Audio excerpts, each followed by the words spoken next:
And welcome to this episode of the Selling Through Partnering Skills podcast, where I am delighted to be joined by Philip Brown to give us a procurement insider's view.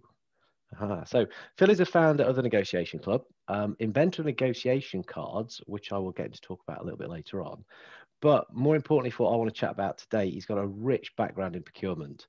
So I really wanted to get him to sort of share, how do these guys think? You know, what knowledge could he give us that's going to help us salespeople do a better job when we're talking to them?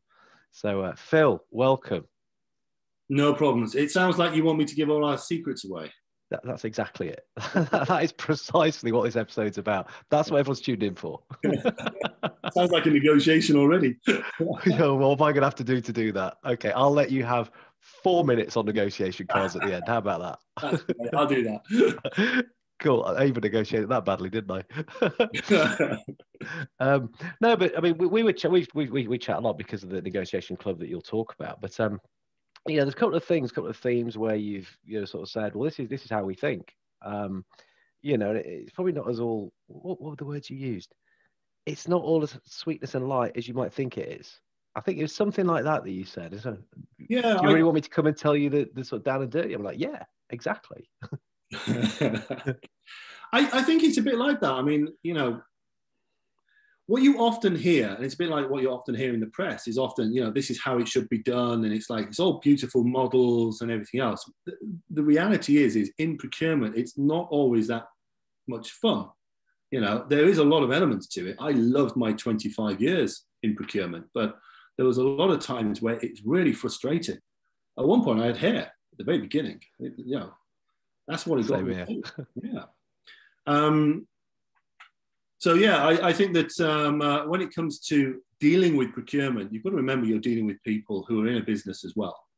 And every person and every business is very different. But when it comes to procurement, and if you're a salesperson trying to get in touch with somebody in procurement, I can feel your frustration. It's a frustration I came across often. When you say trying to get in touch, you were frustrated because salespeople were trying to get in touch with you, or because you couldn't get in touch with people that you needed to? How do you mean? Not much. I tell you what, in the early part of my career, when I was in procurement and suppliers would get in touch with me, I know it sounds horrible, but it was always, oh, okay, another one. And you literally would, it's a bit like getting a CV. You might ask for a CV for a job, it goes into a file, you might not see it again instead, but there's often not even a file there, okay? So in the early days of my procurement as a youngster, we've got activities, we've got tenders to run, there's policies and procedures that we've got to follow, etc. So, having to deal with something that's outside of that and we don't have to deal with it at that moment, it's not necessarily going to work for us. So, with all the best pleasantries in the world, thank you, but give me another call in a couple of months' time. It's a bit like ships in the night. We might want your services, it's just that we don't want them right now. So the question is when do we want them and when do we actually have that conversation? I think, no, that's interesting. Actually, passing ships in the night, I've heard you say that a number of times. It's a good analogy. And I think what salespeople, or hopefully salespeople listening to this, are thinking, well, there might be things that we can do that you don't know. We want to add value. We want to open your eyes to stuff.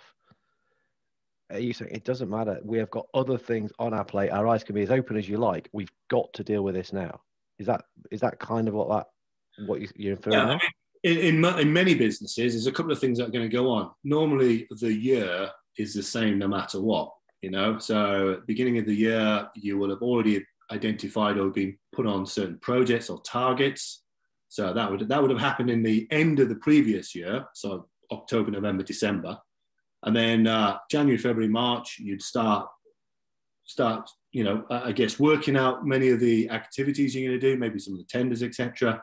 You start to run those over the next sort of 5 to 6 months, and then at the back end of the year, it's all hands on deck to make these contracts actually come into play and getting them signed off. And then people are flying around with budgets. So that tends to be a part of it. They have that sort of cyclical element to it. Now, I get it. It's not the same in every business and every industry. So that wasn't always the case.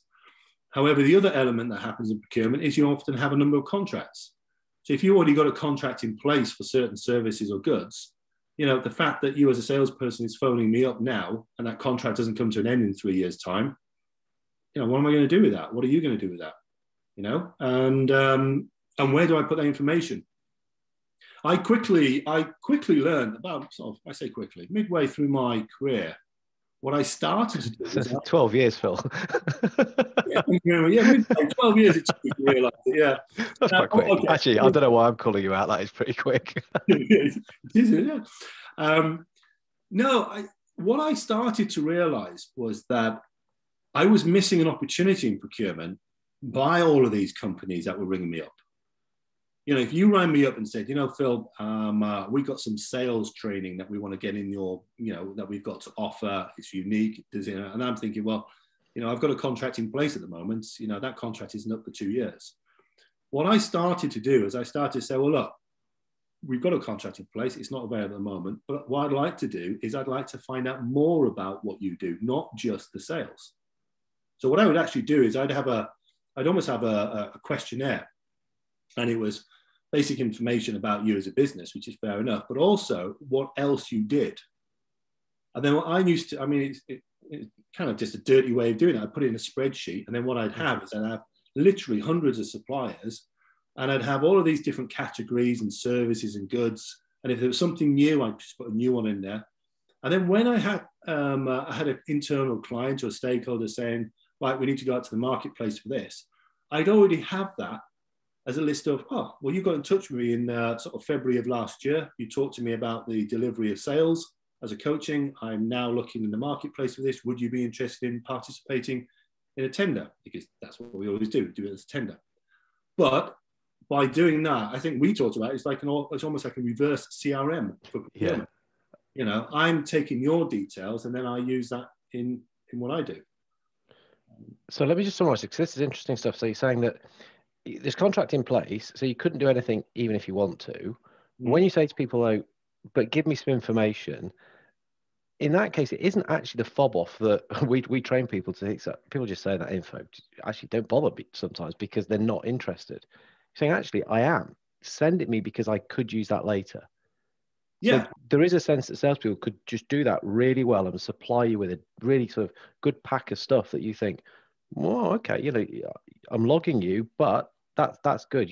You're making my life easier, basically, I guess. Yeah, I mean, I would literally, like I said, I'd have a very simple form because I didn't need it to be complex for myself, and I just say, well, what are the services or the goods that you provide, and I would put them into a spreadsheet. And like I said, you know, when I had a requirement, I would do a sort on that or something closer to it, and I say, right, well, I've had 15 companies get in touch with me. All right, well, I tell you what, I'm going to go back to those 15 companies and tell them that I've now got something actually happening, if you're interested. Now, if you think about it, the only other alternative to that is you don't pick up any information. So when I do go out to the marketplace, I would either go to the same old people that we've done before, or I do a search, or I might look on LinkedIn or something of that nature. But for me, it was like, well, you've made the effort of actually giving me a shout. Actually, it could be quite interested. So let me capture that information.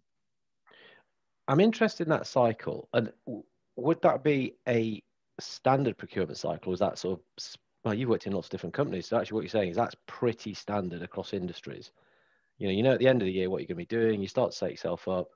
Is there a best time that a salesperson could come and say, look, I know this is how you work. You're probably getting yourself set up for next year. Can I, for want of a better word, I'd coach it better, but can I put my hat in the ring? Can I give you some information? Can I at least be in the reckoning? Yeah, I mean, one of the questions you need to try and understand is what is the potential timescale. So if there's a contract and, you know, the contract isn't available for the next 2 years, that's not the end of the world because, yeah, there will be a contract in 2 years. So you also want to make sure you're picking up and keeping this information and keeping it sound as well. And there's no excuses nowadays. You know, it's not as if we have the old Filofax going back to the 1980s and 90s where you only had the following year. You know, you've got electronic systems. You can put this in there to say, right, okay, we know that Phil Brown is going to be out in the marketplace because his contract comes to an end. So that's one aspect of it. The only other element of it, of course, is if I'm in procurement, you get in touch with me, I don't take any of your details, but I tell you that, then that's fair enough for you to get in touch with me. But if something happens with that contract, and it fails, or I want to go out to the marketplace beforehand, I don't have your information. So I would probably say that it's not regular policy or a regular activity that people would ask cold callers for more information and then do what I did. I didn't come across many of the procurement people who did that. Okay. So that asking for more information and then putting it in a spreadsheet ready for when I need it, not everybody does that. It's worth finding out if they do, though. Some might. Yeah. The The other things that people often would rely on, again in procurement, would be already sort of lists, already lists out there. There is the Achilles aspect as well. So there's a system about Achilles which is more to do with public sector than anything else. Yeah. And again, you need to be pre-qualified. I didn't always like those though, because there was a cost associated with that. Okay, interesting. So the cycle thing, I think, is definitely something people could take away. So this reverse CRM type thing that you're doing, contracts are in place. I'm going to ask about tenders in a minute. What about this kind of this thing that you guys are cold and you will deliberately be cold and you will be, I mean, is that a deliberate thing, or is that just like, it's nothing personal, it's just that's kind of how we are, we're busy, we're doing other stuff, we're not here to make friends? Is that a game? Is that a facade? Is that, I think like? Just pass a test to get procurement? I don't know. I always remember somebody saying, look, your profile picture tells me that you're definitely in procurement because you've got cynical eyes. you don't believe anything. I said, well, that's true. I never believe anything. I'm in procurement. I don't believe anything at all. Everyone's now looking at leading into the screen or looking at the episode art. I think for some people, it is a bit of a game, and that's the persona they'll give over. I think some might actually mistake that for, I don't know, confidence and power plays. Mm-hmm. And the reason why they do that, it probably does have an impact on the other party, which is one of the reasons why I do the negotiation club, is to practice that. So practice exactly the response to it. But I think for some procurement people, they have all the cards, and therefore it's just, well, you take it or leave it. But there are other categories out there, for example, where obviously they're not going to be in the stronger position. I think it's like what you do. That is something that's interesting that you've said to me before when we've been talking about, I think salespeople will tend to perceive that procurement are in a strong position. And you said to me, oh, well, we think that sales are in a strong position. Like, wow, there's this kind of... I even have it now. I mean, when I'm doing my little negotiation exercise and I've got a seller, I've got a seller and a buyer, both of them would turn around and say, well, actually, I think the other party's in a stronger position. Even in a mock scenario, well, yeah, the supplier's always got the power. Well, no, the buyer's always got the power. Where does that thinking come from? I don't know. It's interesting. And that, again, that's, I'm trying to underline bits for salespeople to take away from this. And that is something to really take on board. If you know your product and you're confident in your products, then just stick with it. If the other party's not interested, doesn't want it, move on to the next one. Don't waste your time. Don't, seriously. And time is probably it. I mean, literally, it's probably a timing thing. That is not on my agenda at the moment. I've got my brief. This is what I'm doing. These are projects I'm working on. Could be the best thing in the world, but it's just not. It's not me. No, you could be saving the company billions of pounds, but it's just not my thing. It's not my set of KPIs.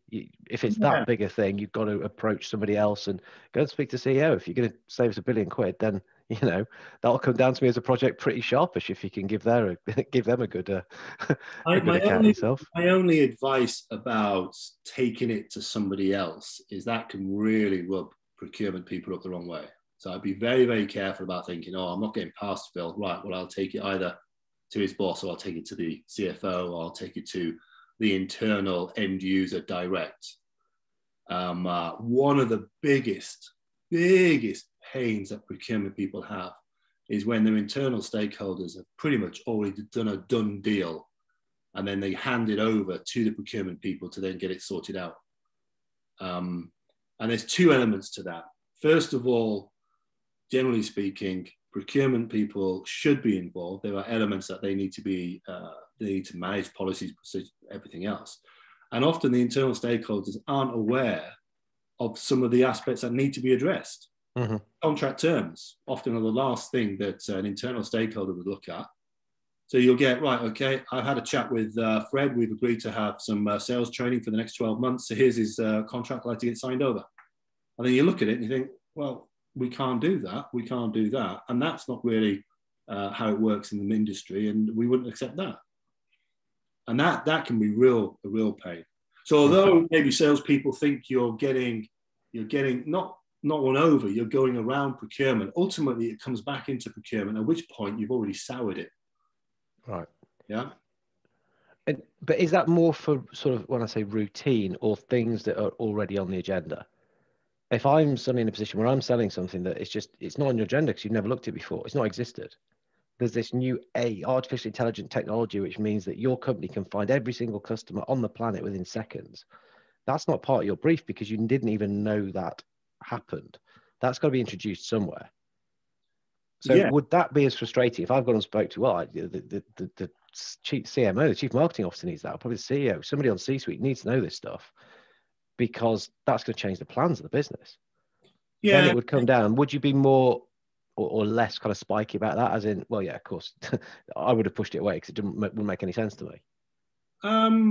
Again, it's going to be different in different businesses and different companies. I think not so much if somebody comes along and they say, right, there's a new technology out there, or we want to try this out. If there is those planned activities throughout the year, and then you have the unplanned elements of it, right?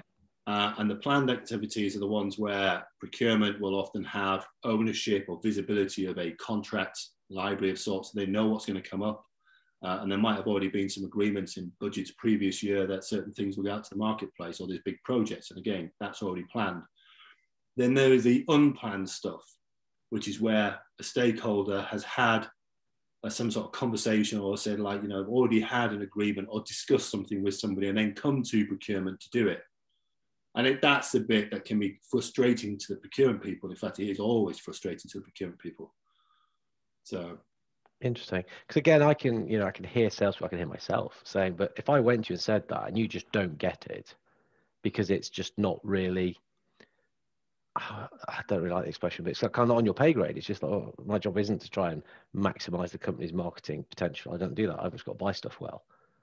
Or am I misunderstanding procurement by saying that? If there is something that's good, you say, oh, Fred, if you let me know that, I will then introduce it and I will help you find the right people in the company. I know we're talking a bit hypothetically, but no, and you're right, because actually I think over the decades, I think there's been a shift in procurement away from maybe more of a long-term planning perspective to more short-term. Mm-hmm. A lot of savings. And savings really is the predominant measure that you have in procurement. There's no doubt about that, really. But a lot of the savings are done on an annual basis. So it's all about that year. It's all about, what can be done right now. Next year, I don't really care. It's about getting it done this year. Whereas if you went back to maybe, the 90s and maybe the 80s, whatever, you'd be looking at longer arrangements and longer contracts. And you might be open to more opportunities as well. I'm not 100% sure. It is very different depending on which kind of industry and which kind of company you're in. I think it is. It's probably difficult for us to tar everything with one brush. And I guess some people do have different levels of procurement. So there will be people who are more strategic, and it is their job to be kind of looking for that stuff and understanding what's available to bring into the organization to make the organization better. Yeah, there's another, I don't know whether you've heard it. I think it's called the Crowjex model. You heard of the Crowjex or Crowjex? Oh, no, I haven't heard that. Okay, all right. Well, this is a model that's, it's out there, but it's where, and this is what some companies will do, is they will plot their contracts and their supplier relations against the risk of that goods or services or that supplier against the value. So you end up with a simple grid where you'd have effectively low value, low risk, you'd say is tactical. something which is yes, yeah. high value, low risk, you'd say maybe the profit category. Something which is high risk, low value, you'd say, well, that's a risky area. That's something you've got to work on. And the other one's obviously high risk, high value, which is you only have a few suppliers or a few products in that sort of top right hand box. And then what you do, or rather what you do in procurement, is you have different strategies for each of those. Okay, yeah. So low value, low risk, you'd say, right, okay, don't spend much time on, use credit cards, automate the process, use that way. If it's low risk and it's high value, you might use a lot more e-auctions. You go out to the market, a lot more negotiations. If it's high risk, low value, you'd look at, okay, that's a kind of a bottleneck. So how do we reduce that risk? And then if you've got the high value, high risk area, again, it's more about relationship management, developing long-term agreements. That's where you have codependencies. Now you explain it, I've heard of that. I didn't know it was called the Kraljets. It's Kraljets or Kraljets, yeah. Oh, right. And so, again, advice to salesperson is know where you are on there. That's how they're going to treat you. That's how they'll... Yeah. And what I'm thinking is, again, I'm interested in what you think. If a salesperson is aware, this is how you think, this is probably where you plot us, this is how you want to treat us, this is how I'll work with you to do that well. As in, I'm pretty transactional. I'll just make your life dead easy. Let's set it up. See you again next year. I'll just make sure everything runs tickety-boo. You'll go, that's cool, that's smart, you get me. Would that have a positive effect? Or? Yeah, I think it would. If you can talk in the same language, then absolutely. I mean, the way I always looked at that model is that obviously that was the position that you had with the suppliers. Then the kicker was, well, what's the supplier's viewpoint of view? Because if you've got somebody in a strategic, high risk, high value, but actually you're seen as a bit of a dog, you've got a real issue there. So you have to sort of address that. And likewise, if you're a salesperson and you're coming in, if this potential client or this client is high value, but you're being looked at as a tactical, then you might need to see how can I address that? What's the language I need to use for that? Yeah, no, I was chatting to another buyer actually who was saying that it really winds him up when somebody comes in and talks about strategic and you're strategic and you're strategic. Yeah, this to you, mate, because it's 50% of your budget. For me, it's less than one. You're tactical. Stop talking like that. You don't understand us. And actually, by even indicating you don't understand us like that, I'm now wondering how will you understand us at all? So it's. I always wonder about the terminology that's used as well.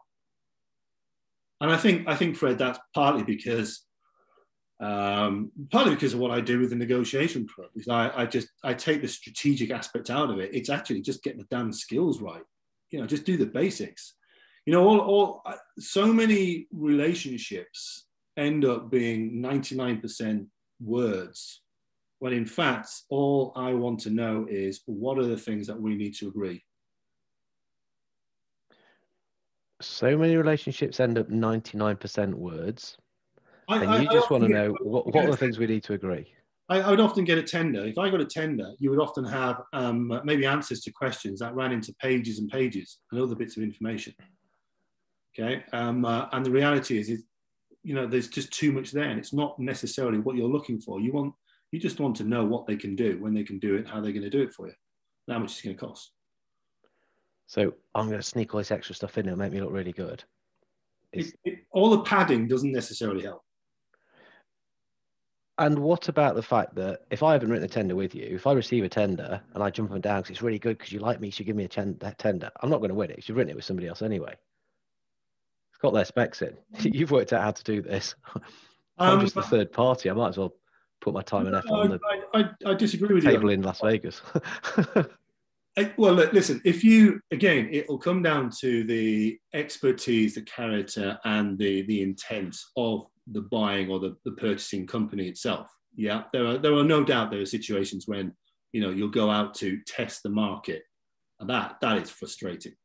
However, I'll give you a story. I worked as a marketing category contract manager at one point. Marketing and procurement, like oil and water, they never mix. And and the contract came round, so we had to go out to the marketplace. Now, the marketeers really happy that with their current supplier didn't want to go out, but because it's procurement saying that the policy is after 7 years you have to go out, they're having to go out. So they're not happy, okay? So I had done my list of suppliers who'd been calling up. So I had like a dozen suppliers who could all do this. So I made a suggestion to the marketeers. I said, look, I'll run your tender. I'll run the first part of it, but I want to do it as a white paper, so to speak. So what we're going to do is we're going to ask questions, all right? But I'm not going to allow you to know who they are, all right? And they're not allowed to put any branding in there or anything else that's going to make it obvious to who they are. And I ran this. And the long and the short of it is that one of the suppliers who had phoned me up had a really bad experience with one of the individuals from the marketing department. And the marketeer had said, I don't even want them in this tender. I don't want them in there because I've had an experience, don't like it. All right. So anyway, I run this first part and they got through. In fact, they got through so well. The short story is at the end of it, they awarded this contract to this new marketing agency that had originally been, I don't want them on there. And to me, what that meant was that if you can take away some of the biases, and just get down to, right, well, what is it you wanted? Right, you wanted a creative agency, okay? Or you don't necessarily want to have somebody who's just a one-off, they've done Coca-Cola, it's fantastic. All right, what you want to do is you want to know what processes they do and whether they can repeat those again and again for you. Yeah. So let's ask those questions. Oh, and by the way, whatever questions you ask, I want you to answer what type of answer you're looking for. All right, so it's not just ask a question. I want you to really think about what answer you're going to get and then work out whether that's actually what you really wanted. Because you'll be amazed at how many questions internal people put out there and they actually don't help at all. It doesn't really make any difference. It's just waffle.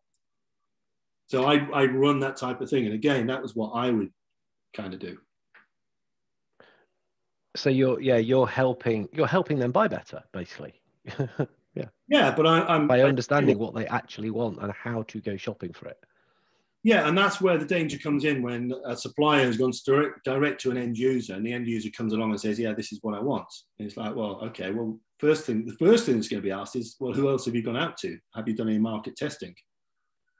Yeah. Would it be so? It sounds like it could be a smart thing because salespeople are going to approach as many different people in the business as they can, or the people that it makes most sense for them to do.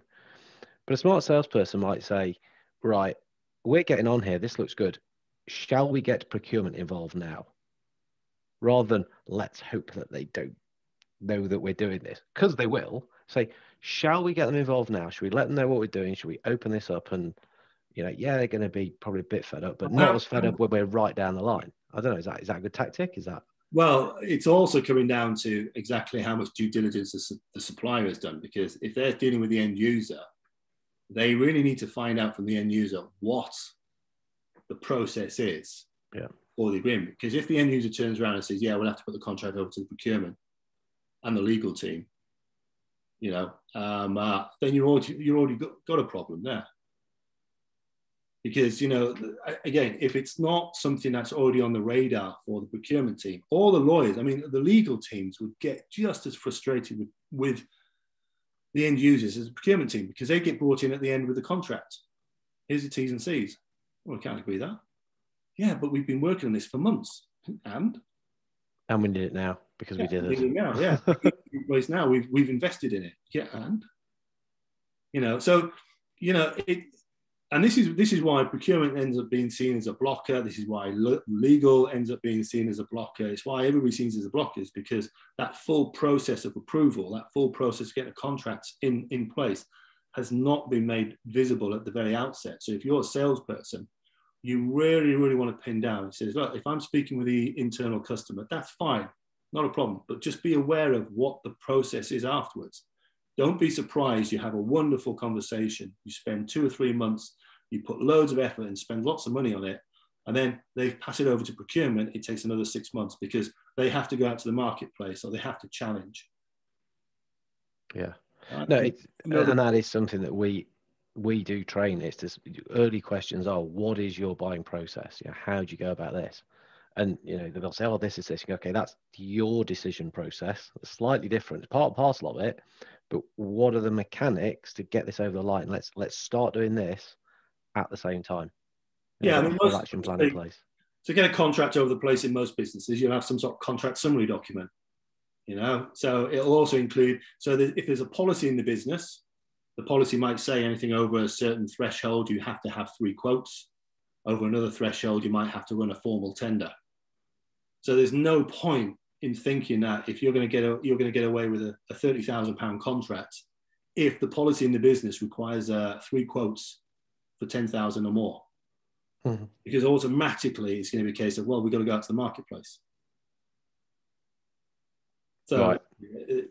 if you've got those kind of high value agreements, and some companies, it's not a big threshold. I mean, you're talking £1,000, right? You need to get 3 quotes. Some of it is £20,000. Yeah, 3 quotes. And they've got to stick with it. Because the other thing, of course, is if they then don't do that, then they'll have audit functions. You can then have a look at it and pick it. And if you're a public body, no way, that ain't gonna happen. And that's when you end up with what they call the maverick type spend, where things are done to try and slip it around. Breaking down the invoices so it doesn't look as if it's as big as a contract as it is, but it is. And then ultimately that'll come back to bite you. So, yeah. And again, that more and more we are talking about, good salespeople are customer centric. They understand buying process. In some ways, we shouldn't even be talking about sales process really. It's probably irrelevant. It's like, well, it's not irrelevant, wrong word, but it's align it to what theirs are. Your sales process starts with finding out what theirs is and going, right, they are totally on top of it. I'll align with that. They get it. Or they actually don't really know. The biggest value I can provide at this stage is helping them understand how they buy. Forget what my widgets or my systems or my software does. Let me help them sort out what they need to do. So normally when people buy this, because it's going to be this much, I'll tell you that now, it's going to be above probably even quote threshold. You'll be needing to get the tenders done. Oh, really? That's good value stuff, I think, for a salesperson, rather than let's pretend it isn't going to be like that.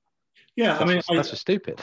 Again, in the businesses that I was, I used to try and make sure we had a very clear policy on the website, so it told people what they had to do.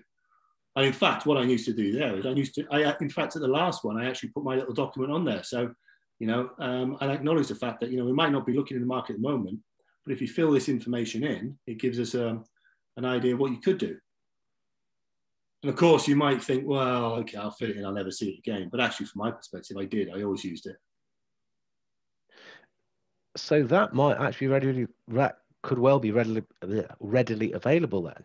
Again, I'm kind of thinking the kind of things sellers say and do to say this is what was going to have to happen, because often if they are selling something functional, that person is getting concentrated on their function and they're not aware of all this stuff. They don't care. They care about what they're there to do. Why should they? So saying, well, actually, I will help you do what you care, but I'll actually help with all the other stuff around it, so you can carry on doing what you care about. Yeah, because each function and each individual has a different kind of objective, a different target, and different barriers. If you just focus on one element within that business without considering the fact that everybody else is going to get involved in it at some point, you're already up for delays and issues. I mean, it's not necessarily an easy way around it. It's a combination of things. If you have an open business that's prepared to, take information and work with you so that you're ready when they're ready, great. If you're getting a bit of a shut door, then okay, it is going to be tough, but that's that's why I think things like buyer enablement platforms rather than CRMs. CRMs is kind of, for me, very simplistic. CRM is info. Buyer enablement platform helps you get the information and do the things that you need to do to make happen what we're talking about. It makes more sense. A good salesperson will plug into that, will use it because it's guiding their own activity. Yeah. So I've gone to the other side. So I've been from being in big procurement as a procurement person to now being a potential supplier. So I am like banging my head on a brick wall thinking, you bastard, Phil, you know, why were you like this? You know, I know. That's why I asked you on this. I'm thinking, oh, wow, that was me, you know. I mean, and I get it, the frustrations, you know, you fire emails off, you can't get telephone numbers, you know, you can't have a conversation to demonstrate how good or how powerful this could be for your business. It's frustrating as hell. And sometimes it's just luck. You know, everybody's looking for quick wins, trying to reduce the waste and the dross. And just as what salespeople will do, or what sales functions will do, is they'll categorize people. They'll put, you know, oh, we're only interested in this level of authority and this size business. So you narrow it. So, right, that's who we target. Okay, fine. But guess what? Procurement do the same on their side. So, you know, and you know, you end up with these e-auction sites or these procurement portals. And if you're not on the procurement portal, which can be a pain in the ass to get on in the first place, then the chances are that you might not even get invited, or you might even not know that there's a tender gone out there. So really, really understand your clients or your potential clients' buying process. Yeah. You know, who are the people involved? How does it? You know, what are the values associated with that? And as we know, those numbers are going up. Gartner statistics, Gartner research is showing, you know, I know in training I've been talking about a couple of years ago, be saying, you know, it's 5 or 6 people you probably need to be mapping in your DMU. Gone up to 8. Last numbers were 11 and a half, so 12 people. And as you say, Mason, you said, you know, the legals are on it, the procurement's on it, you know, more procurement people. Yeah, but you imagine that. So let's say that all of those systems start to narrow it down to a half a dozen people. Those half a dozen people are going to start turning their phones off. Yeah. You know, everybody's going to be doing the same thing. And you know what? It's just going to be, okay, we're going to have to try something different now. There's not, I wouldn't say there's any easy piece of doing it. You know, it's relationship building. Sometimes it's a bit of luck. It sounds like you've got to be in it to win it. It's a bit kind of cliched that, but you know, if you're not there, if you're not putting yourself there and giving the information and but in it to win it. But I think what you said there, really understand how they do stuff. I mean, that is just solid advice. Yeah. So you said you're on the other side now. Tell us a little bit about what it is you're doing. Yeah, we've taken all this information from me. I want to let you kind of talk about what's happening now. How can you help us? Listen, I had 25 years in procurement. All right, I loved it. I did. I genuinely loved it. I learned an awful lot. One of the aspects of procurement was negotiation. And I've noticed over the last 20 years, probably the last 30 years, how that personal skill of negotiation has actually started to get dumbed down. You know, we started to rely on more emails. We now have, I've already mentioned it, procurement portals, you know, Amazon, just swipe right, you know, and suddenly you bought something. So that actual personal skill of negotiation, I think, has actually really been battered and gone down a lot. At the same time, the understanding of negotiation has really sort of got into some really deep thought processes. So it's got very, very complex. Yeah. And as it's got more complex, it's actually got more expensive. So now what you end up with is you've ended up with people who are getting trained or have training on negotiation tend to be very senior people because it's expensive and it's seen as strategic. Right? Yeah. The reality is that it's possibly more your average procurement or buyer or senior buyer who's doing the negotiations. It's not your senior people. So I actually, I used to enjoy this, but the one problem I had, I say one problem, the one big problem I had is when I would go on my training, when I'd go on training in procurement, I'd come out of it and I just wouldn't have anybody to practice with. Oh, I was feeling sorry for you now. Well, do please, yeah, because I had nobody to practice with. So, you know, and it's great because I went on some bloody brilliant courses. I mean, really, really good courses. 3 or 4 days in a hotel. You know, thousands of pounds. I'd come out of it, and a week later, I'd forgotten half of it. That was your bar bill, wasn't it? It depends what you negotiated. Then, so what I did was, like, a couple of years ago, I then came out of full-time employment. I started doing contract work for myself, but at the same time, I also started to develop this idea of building a community of people who could actually practice negotiations in a safe environment. And And I started looking for resources on how I could actually practice, and there wasn't anything out there other than you could buy, for example, some case studies, negotiations, and at the Harvard Negotiation Institute, you can buy case studies off there. But the problem is once you've used them, you can't really use them again. So that's when I thought, okay, what do you do? Well, actually, Fred, you and I, if we're going to have a negotiation, we just need to have something to start off that's different. And that's when I came up with the cards, and it was like, okay, let's start off with simple information. You have a break-even point, I have a budget. You have a stock amount, I have a requirement. You have delivery issues, I have a lead time that I want it by.